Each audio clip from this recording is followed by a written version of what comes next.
as I see it, again, it's not malice. It's not ill will. Again, the tyrant, I think there is that sense of malicious behavior. They want to seize power. The incompetent is totally different. The incompetent, in my mind, is someone who has stepped into a director's chair and doesn't understand what they signed up for. They don't understand that their role now is governed by fiduciary relationships or obligations. They have governing documents, the CC&Rs that they have to comply with. They have the bylaws. And in California, they have the Davis-Sterling Act. This is massive regulation around this role, and they have no idea. I'm Luke Carlson, and for almost 2 decades, my law firm, L.S. Carlson Law, has been at the forefront of defending homeowners against overreaching HOAs. We're not just leading the charge, we've created the go-to playbook on how to fight back effectively. Join us as we delve into the world of HOA disputes, sharing insights from our extensive experience and landmark victories. Throughout this podcast, we'll bring you in-depth interviews, demystify complex legal principles, and provide practical tips to safeguard your rights. While the information provided shouldn't be taken as legal advice, our aim is to empower you with the knowledge, strategies, and real-life success stories needed to navigate and overcome the challenges posed by overreaching HOAs.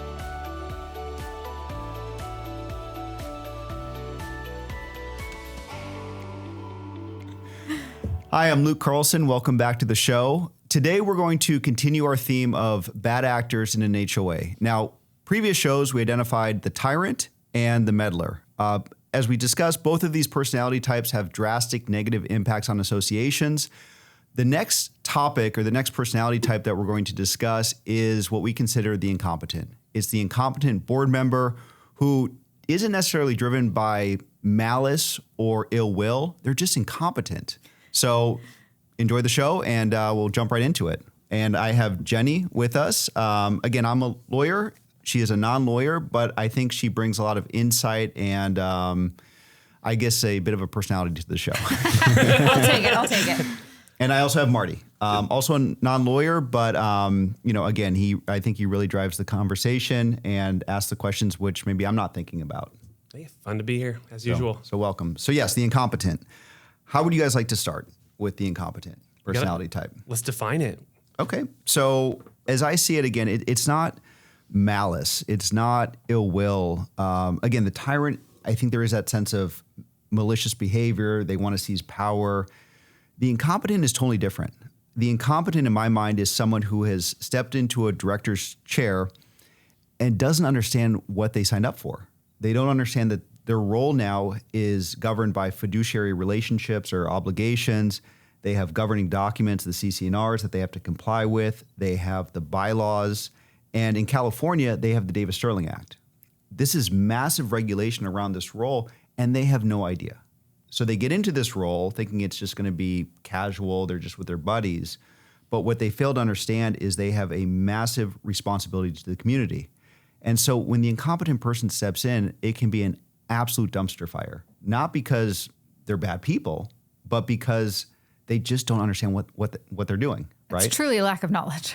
Well, I think it's a lack of knowledge, but they lack the ability to see the gravity and magnitude in which they occupy within, or the importance that they have in the community. Right. Because remember, the incompetent doesn't necessarily realize, okay, we have to do certain things when it comes to fiduciary responsibilities to the community, fiscal responsibilities. They're just kind of in there almost like they're playing a role, right? And they don't take it seriously. And it can be very dangerous.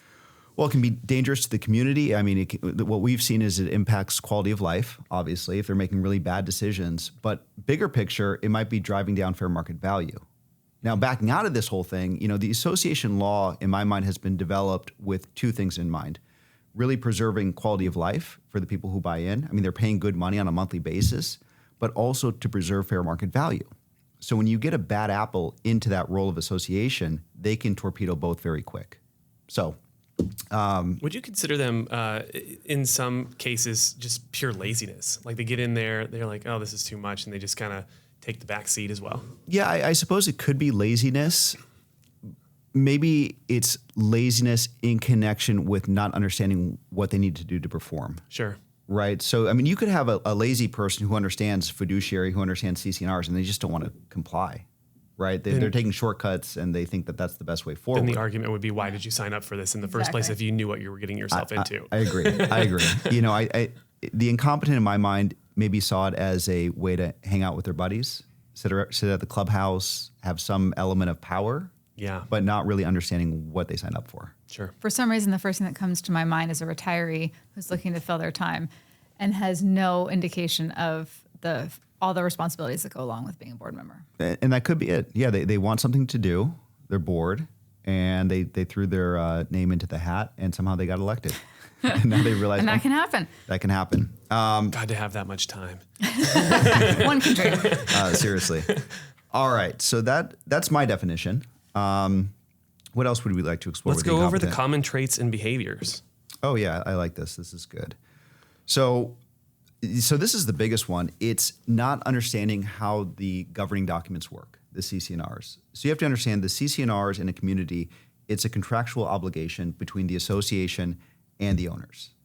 And the CC&Rs and also the bylaws lay out what those responsibilities are. It's the obligations that are contractual in nature. And I've ran into some incompetent board members who never even read the CC&Rs. But it's the playbook. Sure. And that actually is a good, because it just clicked in my mind, speaking of the ignorant or incompetent, but the difference between, I don't think we've ever really talked about this, the difference between bylaws and CC&Rs. And it seems like there is a substantial difference. Yeah, I mean, you really look at the bylaws as corporate governance of the board. It discusses how meetings should be run, how certain things should flow on a more technical corporate side. The CC&Rs really expand upon that and identify, for example, what obligations does the association have to the community? So that's where you're going to find their responsibility to maintain and repair common area elements.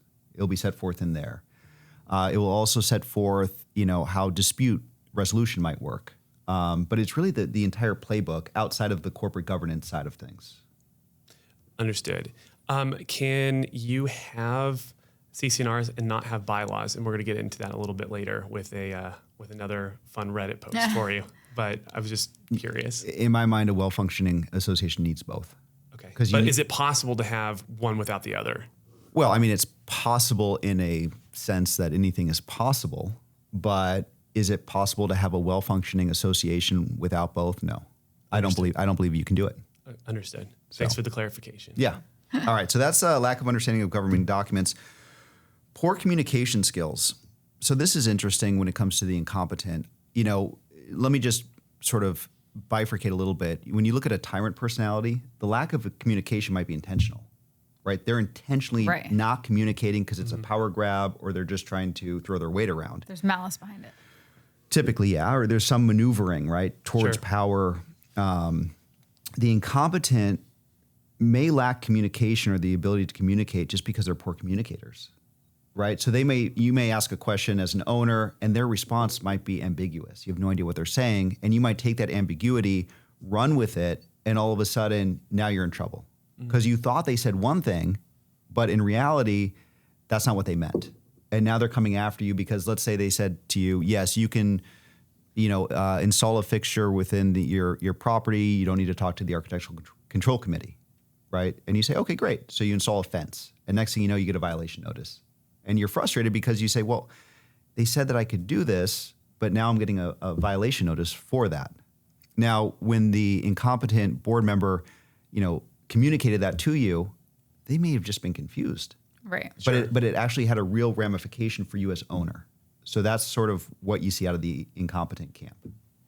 So that's what I would say is a lack of communication. I mean, is there anything more frustrating than just lack of communication on any? Just in general. Just in general, yeah. Well, yeah, and we see it all the time with the incompetent. It's just they're trying to communicate to the owners. They're trying to answer legitimate questions, but either they're ambiguous in the response or they're just giving the wrong response. They're just wrong. Now, they're not intentionally being wrong. They think they're right. But but again, on the other side of that coin, it has that impact. So yeah, because that could be extremely frustrating if the board member that's incompetent gives you authorization to do X, but that's clearly against the CC&Rs or bylaws. That That would be extremely frustrating because Correct. they didn't have an understanding of what was in the documents. Yeah, and where it gets even more frustrating is now the owner is going to the board and saying, well, so-and-so said that I could do this. Right. Okay, where's your evidence? Well, I had a chat with him on the sidewalk. Right. And that's not really tangible, right? We can't really bring that to the table as evidence. But as to even why. so, let me ask you this. Let's say it's in writing, but it has some gray area in there. It's a little more, like you were just saying, a little more up for interpretation. And now the owner has sunk money into this new fence or whatever it is, and now the HOA is saying take it down, even though you've got the incompetent board member that said it was okay. Yes.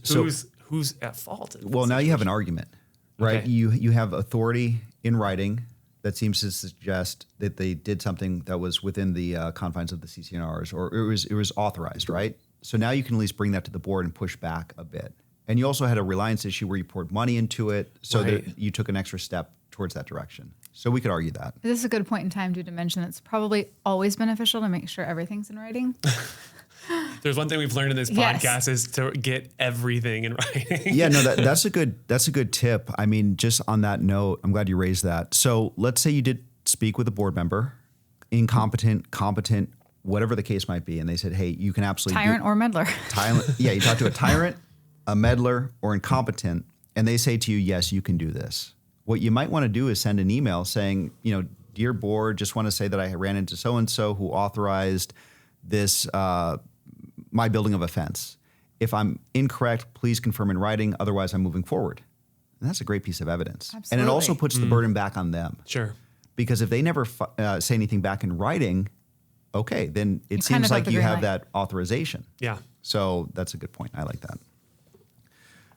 Inability to manage finances, that goes to financial mismanagement. Typically, what I see with an incompetent in the role of financial management is that they authorize vendors that are way above fair market value.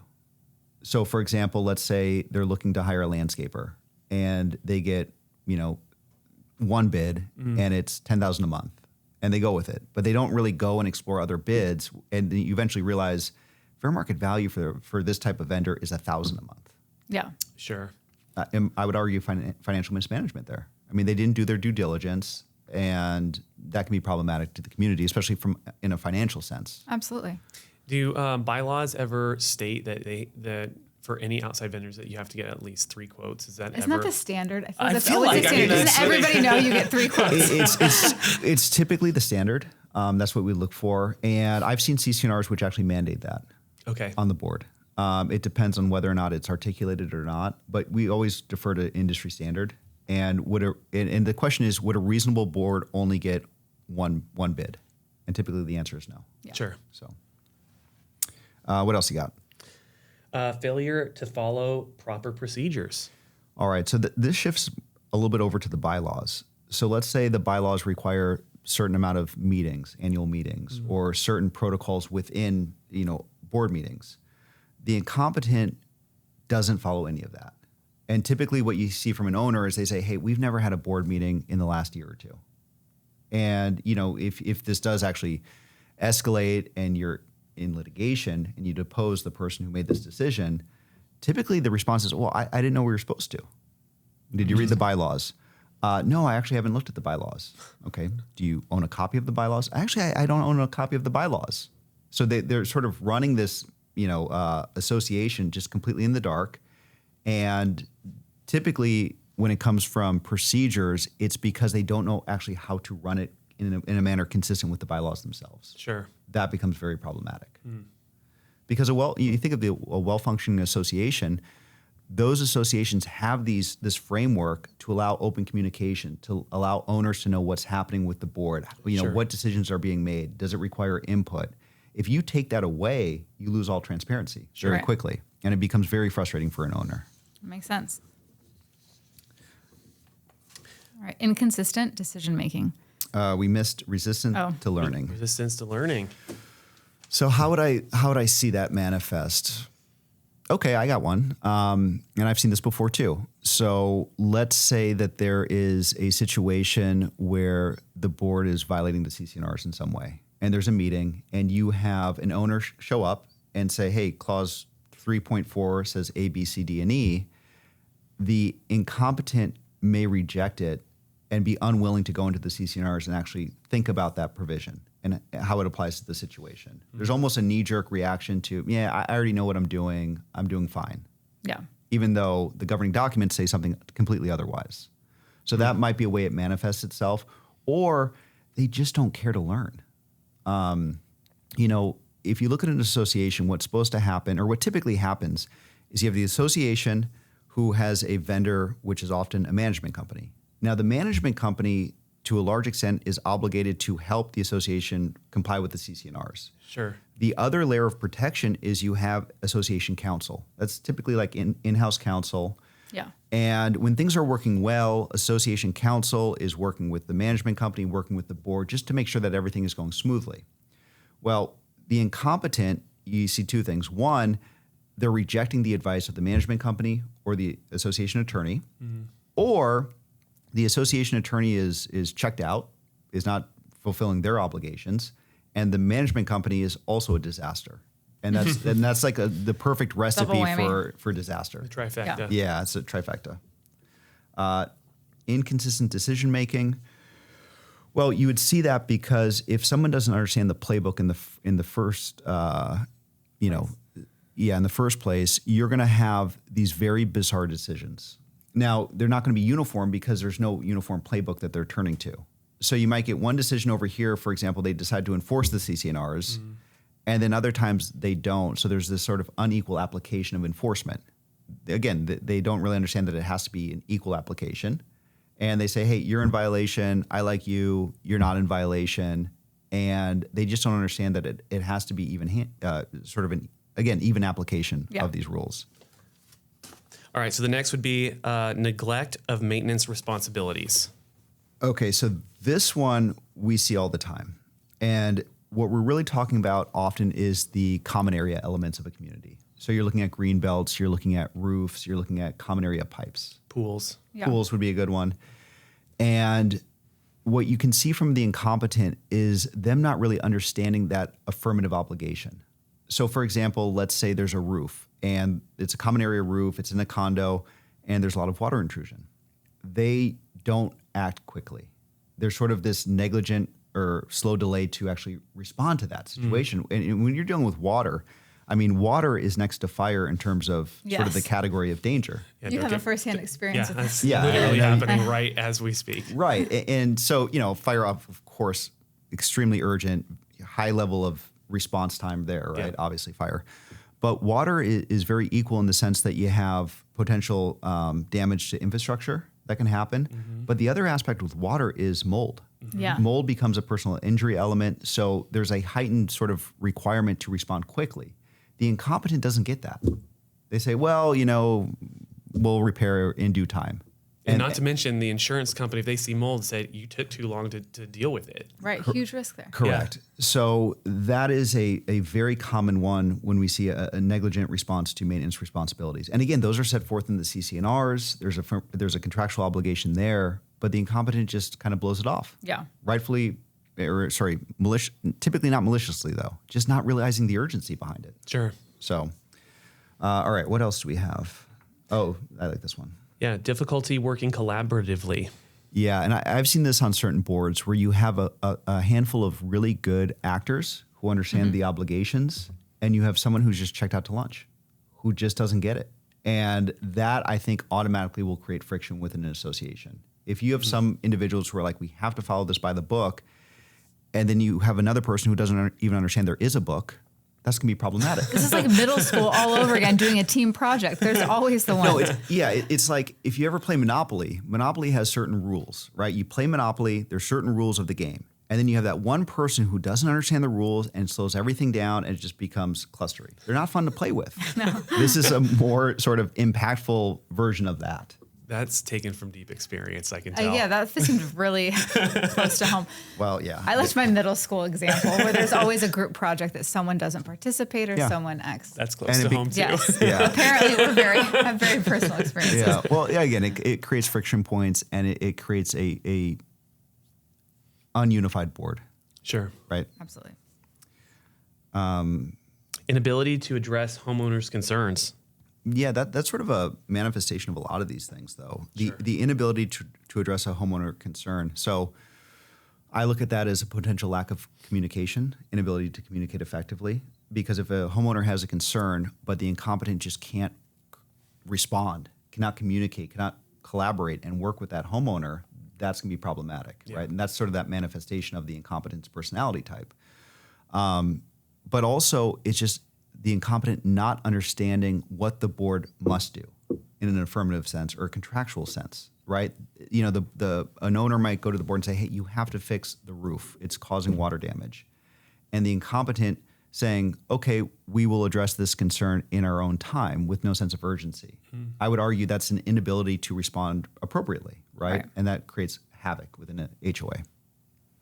So I guess all this is leading up to, what can you do as a homeowner? Let's just say you're not on the board, but it's time after time. You've hit this person up, say, we have a problem here, or whatever the case may be. How do you address the incompetent?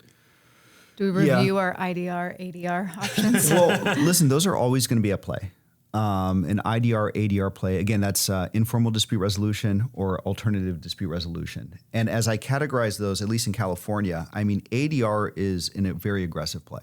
I mean, that is kicking them in the mouth, getting it into a mediation, posturing, and that forces their hand to really come to the table in front of typically a retired judge or mediator. So backing this up down to like DEFCON 5 instead of DEFCON 2, right? How, rolling this back, you see someone that's incompetent, you feel like your hands are tied, nothing's really happening here. What would you do? Would you go to the other board members? Would you try to hold a special election to get them kicked out? What are their options here? Yeah, I think a removal process can always be viable, but it takes buy-in from the community. Sure. And sometimes you're not going to get that. You're going to get people who are like, I don't even know who so-and-so is. Yeah. Right? So that can be a path with a lot of resistance. Well, what's sticky here is that, you're still neighbors with these Right. people. You So see you're going to them. ruffle, like in my mind, this is not that big of a deal. I'm not going to ruffle the feathers. I have to live next to this guy for indefinitely. Right. So, IDR might not be a bad play when it comes to the incompetent because, again, it's not malice that's driving the behavior. So it might just be a lack of information or a lack of them or someone else, some other third party coming down on them. So an IDR play, let's say you have a number of grievances. Let's say it's failure to maintain common area elements and this board member continues to run interference on that. Sending them an IDR, forcing the board to the table, and having them sit down and say, hey, guys, this is what's happening. This is the CCNRs. This is why you're breaching that. Yeah. We need to have some sort of resolution to this, or I'm going to escalate. Can we back up for the people that haven't listened to the first two episodes of this, define IDR and how you would set that in motion? Yeah, good point. IDR is under the Davis-Sterling Act in California. It's informal dispute resolution. And really, the spirit behind it is to drive resolution without the need for a lawyer. Okay. So typically, the mechanism to activate it is, you're a homeowner, you have a dispute with the board, you send the management company or a board an email demanding IDR, and it simply says, I formally demand informal dispute resolution with the board. I would like to sit down to discuss these problems or this one problem, and then you simply state, please provide me with some days and times at work. I typically recommend that they put time is of the essence so there is a sense of urgency. Yeah. And when it works very well because the win there is they're not spending money on a lawyer. I like this option as a non-lawyer because it doesn't seem scary or threatening. It seems like this is something I can actually do. It's palatable. And And then that was really why it was designed. Rolling. It was designed to open up a forum for owners, residents to meet with the board to resolve a dispute. Now, with the incompetent, what might be happening is the other board members might not understand how incompetent this one person is or the amount of chaos this one person is driving or creating within the community. So the IDR might be an open forum where you can actually address these concerns, workshop it with the association board or other board members and get some sort of resolution or traction. And they're legally obligated to respond to that IDR request? Yeah, I get asked that quite a bit. I mean, the spirit, best practices is they respond and they work with you in good faith. That's the expectation. When they don't, I mean, there's really no ramification of that other than the homeowner then typically escalates the dispute to ADR. But it doesn't have teeth in the sense that if you, for example, send an IDR request, they tell you to go kick rocks. It's not like you get like liquidated damages, or you can't say, well, you owe me $10,000 now. There's nothing like that. But to initiate, so the next level would be ADR, in which you would get a lawyer involved? Typically, I would recommend it because if you're escalating to ADR, which again is alternative dispute resolution, once you send an ADR demand to a board, by law, they have 30 days to respond. 9 times out of 10, they're going to kick in their lawyer to defend. So my recommendation, if you're going to show up, you might as well bring your own advocate, because I know that the likelihood of them bringing in an attorney is high. Sure. Gotcha. So you want to be on equal footing. And also, you're bringing this typically, like I said, in front of a retired judge or a very seasoned attorney. So your documentation, how you present the argument, should be user-friendly for that retired judge. And unless you have legal training and a legal background, it's hard to craft these things so that a retired judge can say, oh, I'm persuaded by this, the case law is on point, they're drawing from the proper code section, I get it, versus, something that... Someone trying to do it haphazardly. Yeah, But it exactly. probably looks good that you have previously tried and attempted to exercise your rights with That I agree. with IDR. I agree with that. I think optically it looks really good. It shows, hey, this is an owner who's reasonable. They tried to work it out. Their first knee-jerk reaction wasn't going to a lawyer. Right. Yeah. I think that's always a good thing. Yeah. Because the more you can show good faith, the better. You're just better positioned. Especially when the retired judge comes in, let's say it goes to mediation, you explain, hey, we tried to avoid ADR. This was our first attempt, and we got shut down. That shows problems within the association. Sure. Yeah. Yeah. So I think that goes to your favor. But I think IDR is the first good step. The other aspect about IDR that I like is, with some associations that I think are better functioning, if an IDR demand is sent to the board, what the board may do is then send it to their attorney for review and insight. And if their corporate attorney goes, oh my God, what are you guys doing? You might get an adult in the room looking at this dispute, sort of on the back end. You don't necessarily know that the attorney gets involved, but that attorney, assuming it's a good association attorney, might exert some influence over the board to make the right decision. Which could be helpful. Yeah. Because you have to understand too, the association attorney may have no idea about your dispute at all. It's not on their radar. Why? Yeah. Because the incompetent failed to communicate to the attorney that this is a problem, right? There might be a breakdown in communication. IDR may sort of force the association attorney's involvement in a real way. That might get you traction too. As a homeowner, do you have access to at least know who that attorney is? So if they're not sending it anywhere, you can like CC them on it directly? You probably wouldn't want to do that. I wouldn't recommend that. You could, but you may want to just send it to the board and let the board run it through the proper channels. And why is that? It might put the attorney in an odd position, the association attorney, because you're now communicating directly with counsel. And I think from a friction point, it might be a little bit more seamless, at least at the early phase of IDR. It might, maybe I'm trying to say, it might be overly aggressive at the outset. What if they send the board the email requesting IDR, they wait 2 weeks, no response. Then do you forward or CC to counsel to maybe as a Speed next things up. lever of escalation? I suppose you could. Going back to your first question, though, how do you know who the association counsel is? Yeah. Typically, because that association counsel shows up at board meetings or is Okay. involved. Okay. The other way to do it, at least in California, is if you go to the California Secretary of State's website and you run a search on the entity, because remember, the association is a legal entity.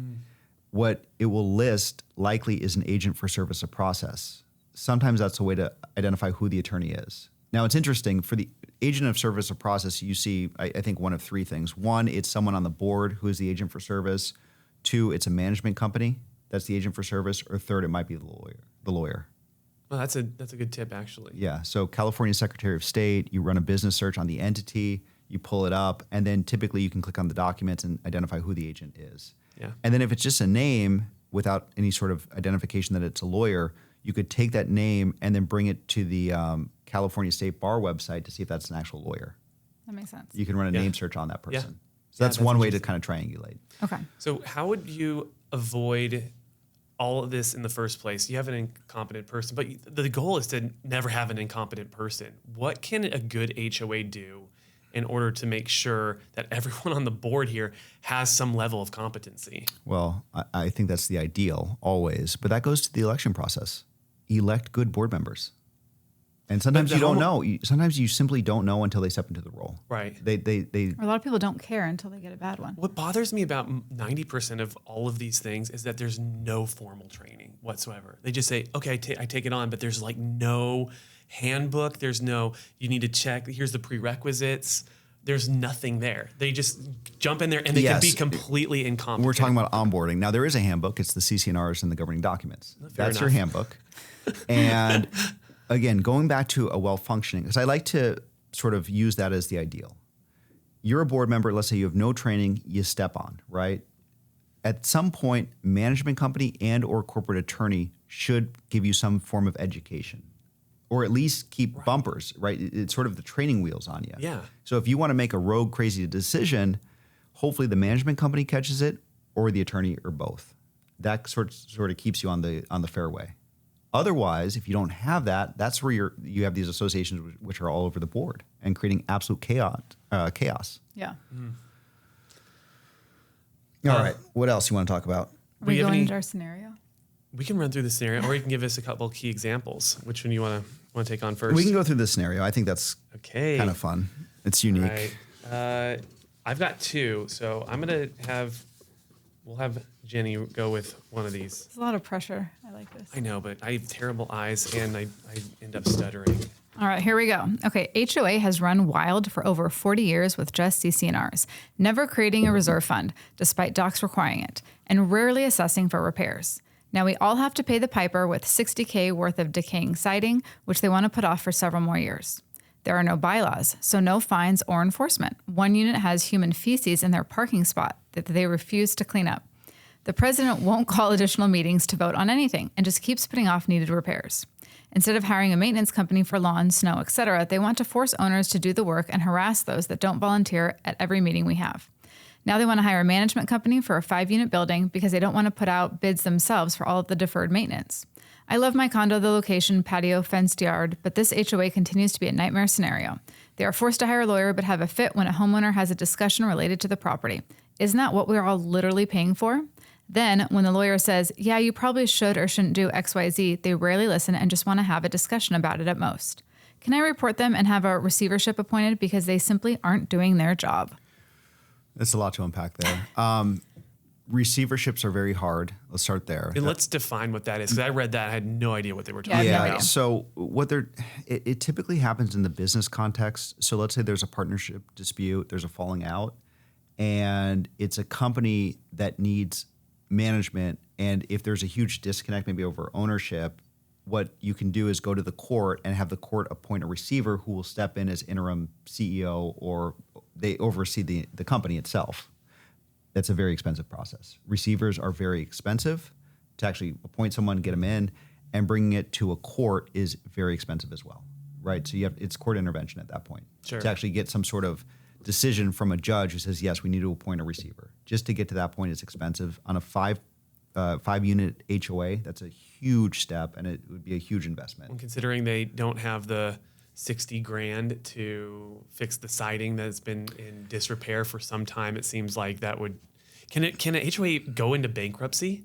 Is that even? I'm not a bankruptcy attorney, but I would imagine that they could. Yeah. I just had this epiphany. If you can't pay for it, what are your options here? So, I think not discussing the bankruptcy part of this, right? What I'm seeing there is you have a lot of things. You probably have, again, assuming California, breach of CC&Rs, breach of Davis-Sterling Act, breach of fiduciary, negligence, et cetera. Now, what can you do with that? Well, one of the things I would probably recommend is jumping immediately into ADR. I don't think IDR would work at all. I think you would show up with your neighbors, they would shut you down, and it sounds as if the attorney that they hired may have drank the Kool-Aid as well. So this is one where I would imagine that force might actually get you traction. This is one where you may want to come out throwing punches immediately. This isn't an olive branch play, because eventually what you're really trying to do is you're trying to force the board to comply with the law. And they're not doing that at all. I mean, they're all over the map. And again, you probably have a hybrid of personalities in that, largely incompetent, but also you might have people on power trips. But even so, I was reading 5 units, and that what got, first of all, having an HOA with 5 units just blew my mind. Second of all, how do you even have a functioning board? It means like every homeowner can potentially be on the board. Like, Right. how does that even? You have to understand this. I would argue that the smaller the association, the more it lends itself to chaos. Sure. Because Yeah, you get into these absolutely. situations. Yeah. And you have to realize, I mean, to an extent, if you're an owner and you buy into a small association, you are assuming a certain risk that it's going to be dysfunctional. Yeah. And you might have to spend money to try to correct it. And that might be through a lot of firepower. You might have to take legal action to eventually get to a point where the board, whoever is on the board, realizes that that is an important position, that they're managing, real estate, that they have a fiduciary responsibility to the community, that they have contractual obligations, that they're, they must comply with the Davis Sterling Act. I mean, there's all this regulation, right? And sometimes you have to, bring a lot of firepower to the table to get someone to get that conclusion. Yeah. So you assume the risk, though, I would argue, when you go into a smaller association. What happens? I mean, the first thing I read there is, who would want to be in this board anyway? What happens if no one wants to? Like, what if no one opts to be elected on the board? There are situations where they dissolve the board. I've seen that. That's a process. And then what? How does it operate at that point? It's sort of case by case, but it sort of becomes these units that operate independently with no association oversight. Now, it's pretty rare for a association to disband, but when they do, it's typically in a smaller HOA. Okay. Large ones, very rare. Some people say, "Hey, I want to get out of my HOA. I want to extrapolate myself from the association." Virtually impossible to do. But the smaller associations, I would say, are probably in a little bit of a better position to make that decision and unwind than a large association. Sure. Makes total sense. But yeah, I think small associations, just by their very nature, lend themselves to those types of situations. Yeah. All right. So I And guess there you have it. buyers beware. Yeah. Very good. Okay. So one thing we should mention is you were just in the Washington Post Thank you for bringing that up. Yes, I was.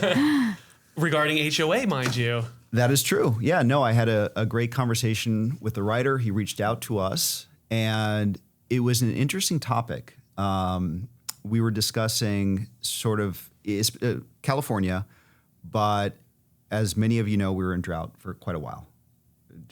We had drought conditions, and so California made law essentially to sort of offset the drought.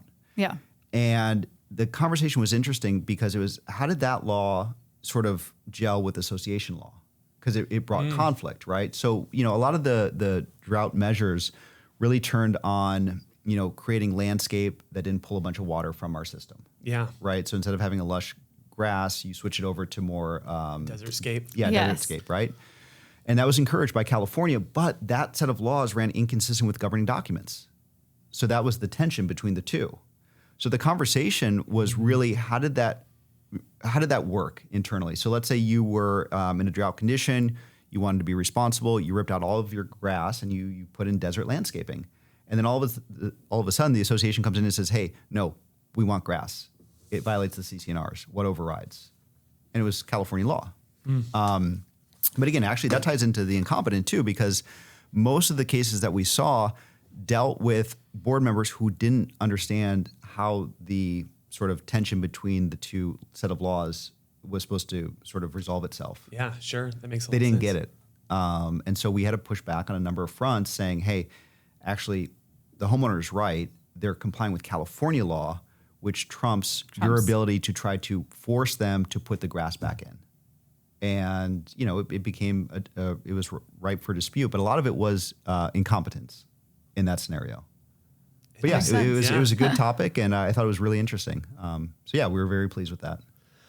Well, very good. Well, the next episode, we have another persona, the self-dealer.